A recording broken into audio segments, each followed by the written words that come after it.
Hi, my name is Angela Ditch, and I'm really happy to be here today to get a chance to talk with Len and share with you a little bit about what's important to me in my life.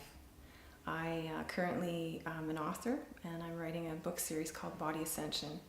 And my intent for writing these books is to share my own story of getting into my body and learning to express through it. I think for most of my life, I spent being very fearful and contracted, very lot going on the inside, a different person on the inside than I was on the outside. Basically a person with the gas and the brakes on all the time. And I led my life trying to live up to what I thought other people wanted of me, trying to act out a role that would feel really comfortable to be in. And what I realized as I went along the way was that I was very disconnected from everything and everyone, and it was a very lonely experience to be having this experience on the inside. But lucky for me, I've always had this little voice, I call the little voice in my head, that spoke to me and has guided me through my life. It's taken me to places of knowing and guidance of where to be, would be the best way to put it. And in that experience, the more that I learned to listen to this little voice I call, the little voice in my head, the more I began to realize what miraculous things would come of that. When I was about 24 years old, my partner and I at the time, we had a transport business. And one of the contracts we had was with Canada Post. So we delivered rural route mail along the countryside around Grand Prairie. And during that time in my life, we had also embarked out and purchased an organic farm. So our life had become very busy. We were workaholics, would be the best way to put it. Lots of intense adrenaline, stress, low sleep, and just going steady. And so in that time in my life, I became a little bit depressed and began to question what was the purpose and point of living. It wasn't in a suicidal kind of way, but in just a what's the point of life kind of way. And this turned into this daily routine of driving these roads, delivering this rural route mail, and imagining what it would be like to have a funeral. What would my funeral be like? Who'd show up? What would they say? How would they feel? What music would they play? And so day after day, I would drive this route round and round in circles, and I would imagine in vivid detail what this funeral would look like. Somehow it seemed to help me pass the time. And in this, then one day, I began to drive the route, and as I approached one intersection, there was a train coming, and it was a really long train, and if it had stopped me, it would have held me back from my deliveries. And so I just sized up the experience, pressed the gas pedal to the floor, and flew over the tracks to the sound of the horn train blasting. And at that point, the little voice in my head said, you know, sometimes things come along to stop us from something much worse. And at that point, I thought, well, what does that mean? And I just kept driving the route. And as I drove the route, I came along a lot of other roadblocks along the way, but I just maneuvered around them and just marveled at how well I could do this.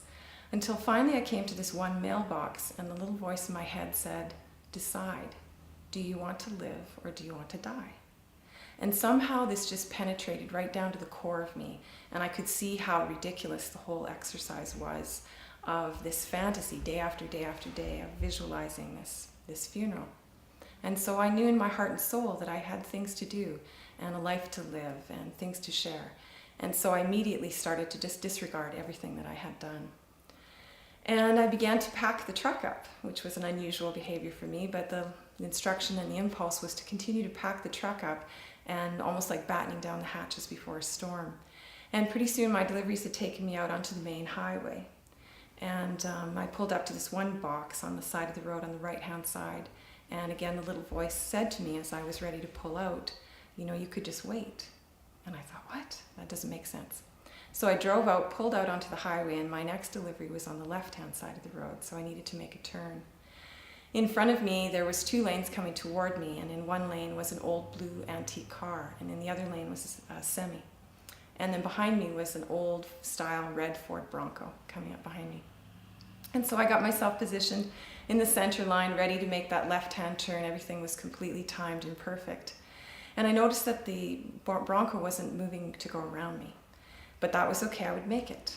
But then the blue antique car, instead of pulling into the driveway, which I was also turning into, it pulled across the driveway and blocked it. And suddenly there was no place for me to go. And the little voice in my head said, now just relax and take the hit. And so in the end result, the red Ford Bronco didn't stop, brake, or move around me in any way. It hit the back end of my car, a little S10 pickup truck on the passenger side.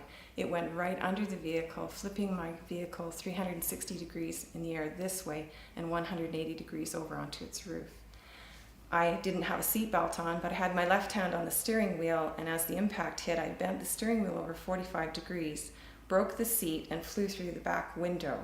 Luckily, I stayed in the cab, and in the end, I woke up on the roof of the vehicle, and the little voice said, now crawl out. I was unharmed in any way. I had some whiplash injury from the next day and a couple of cuts, and that was it. And as I sat in that police car and I recounted the details of the experience to that police officer, the only thing I could think of as I heard my own voice was, wow, I created that whole thing. Every day, day after day, every thought, every emotion, every intention, every focus that I had completely orchestrated all of the elements in the universe together to bring me into that experience, to attract other individuals to co-create with me in that experience so I could have the experience. All the while, this little voice in my head tried diligently to get me to give it up. And even when I was intent on having the experience, I seemed to be protected. I think we have an immense amount of choice where this amazing avatar vehicle, this human, miraculous projection lens that interfaces with this essence of who we are, our soul, or the little voice in my head, as I call her, who is really my true self, wanting to enter in the body, interface, and express through. And we have the power to create a life that is so meaningful and so true to who we are, what our expression is. And it all is created by the essence of what we're thinking, what we're feeling, what we're intending, and what we're focusing on.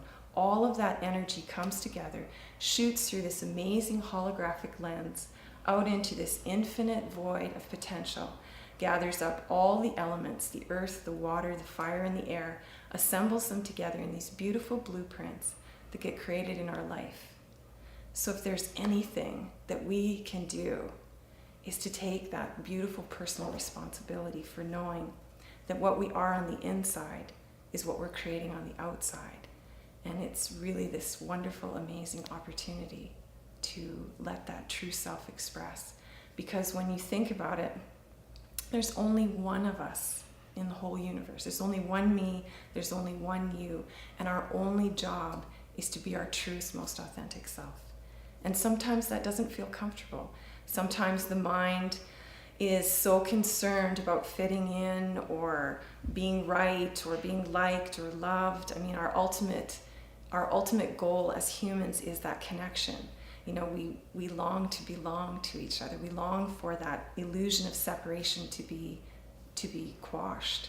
And in that, our mind gets confused on what is needed to make that happen. But the only thing that's needed to make that happen is to be as raw and real as you can, to be nervous when you're nervous, to cry when the emotion moves, to embrace somebody when you love them, to just be who you are in every moment. And it's the only reason that we're here. And when we allow ourselves to truly be brave and courageous and raw and nervous and excited, when we allow ourselves to do that, the only thing it does is invite other people to do it as well. And you could easily ask yourself the question, I mean, if you sat in front of a person who began to weep and tell you the depth of a fear that they had, what would your reaction be? Likely you would have compassion, and you would feel a sense of inspiration that they had the courage to share it with you. So why not give that gift to somebody else? We really are this one common unity. And, you know, just show up. That's what I would say. I would say just show up. Show up as best as you know how, as real as you can in every moment, and have compassion for yourself and have unconditional love for yourself. You're a human doing the best job you know how in this amazing avatar vehicle, and the more compassion and self-love you can have for you, the more you'll have for others.